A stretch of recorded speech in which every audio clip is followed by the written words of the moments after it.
Assalamualaikum warahmatullahi wabarakatuh. Saya Gilang Mandala Sakti dari Prodi Teknik Elektro 5A akan mempresentasikan tentang satelit dengan mata kuliah Sistem Telekomunikasi. Yang pertama, pengertian satelit yaitu satelit mengorbitkan benda lain dengan periode revolusi dan rotasi tertentu. Ada dua jenis satelit, yaitu satelit alam dan satelit buatan.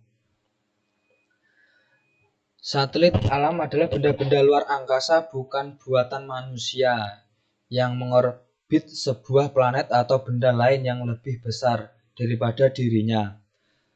Yang seperti contohnya bulan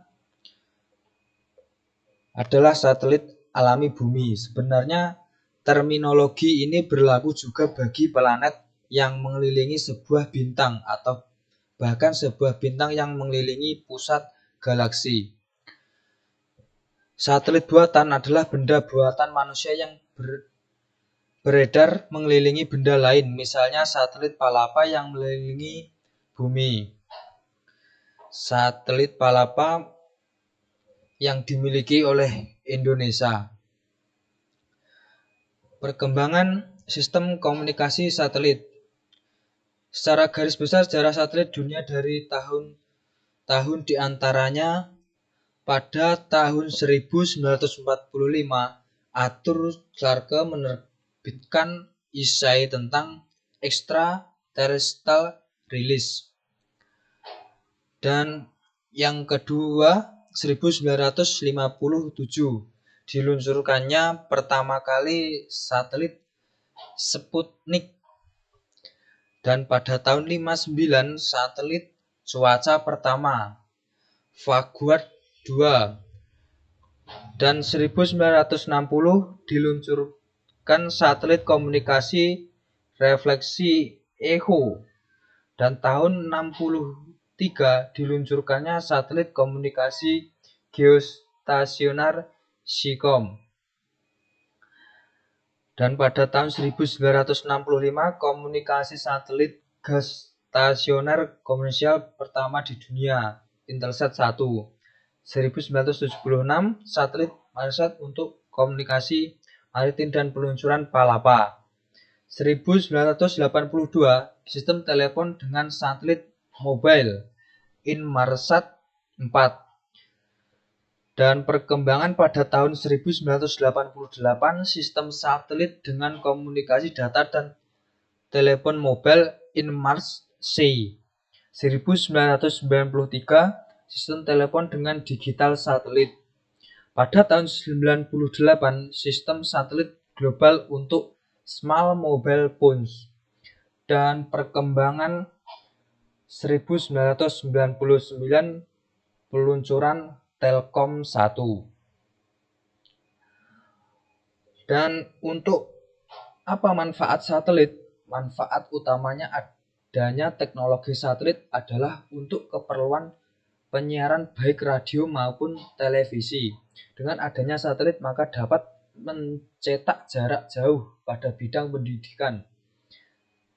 Satelit komunikasi telah menimbulkan kemungkinan luar biasa bagi penyebaran dan pengayaan dalam pembelajaran manusia sedunia dan dalam bidang kesehatan maupun menjangkau desa terpencil di Eskimo yang sukar dihubungi dan terletak di daerah rawan. Sistem komunikasi selain itu berhubungan perawatan darurat, diagnostik, dan pemberian advice. Dimanfaatkan pula untuk komunikasi sosial antara pasien yang diungsikan ke rumah sakit yang jauh dan keluarganya. Jadi untuk manfaat satelit paling utama untuk berkomunikasi. Subsistem satelit. Ada beberapa subsistem satelit, yaitu antara subsistem antena untuk menerima dan memancarkan sinyal, transponder, peralatan-peralatan elektronik untuk menerima, memperkuat, dan merubah frekuensi sinyal-sinyal yang diterima dan dipancarkan kembali ke bumi.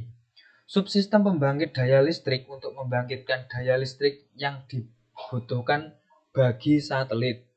Subsistem pengatur daya untuk mengatur dan merubah daya listrik yang dibandingkan dalam bentuk-bentuk yang peralatan elektronik. Subsistem komando dibutuhkan oleh peralatan dan materi untuk mencarkan data-data tentang satelit ke bumi dan menerima perintah-perintah dari bumi. Subsistem tablasi untuk menjaga agar antara satelit dapat terlalu mengarah ke searah yang tepat menuju bumi. Untuk pengorbitan satelit, banyak satelit dikategorikan atas ketinggian orbitnya, meskipun sebuah satelit bisa mengorbit dengan ketinggian berapapun. Orbit rendah low Earth orbit LEO 300 sampai 1500 km di atas permukaan bumi. Orbit menengah medium Earth orbit MEO 1500 sampai 36.000 km. Orbit Geosynchronous orbit GSO sekitar 36.000 km di atas permukaan bumi. Orbit geostationary orbit GEO 35.790 km di atas permukaan bumi. Untuk orbit tinggi high Earth orbit HEO di atas 36.000 km di atas permukaan bumi. Dan sekian, terima kasih presentasi dari saya. Apabila ada kurang lebihnya mohon dimaafkan. Wassalamualaikum warahmatullahi wabarakatuh.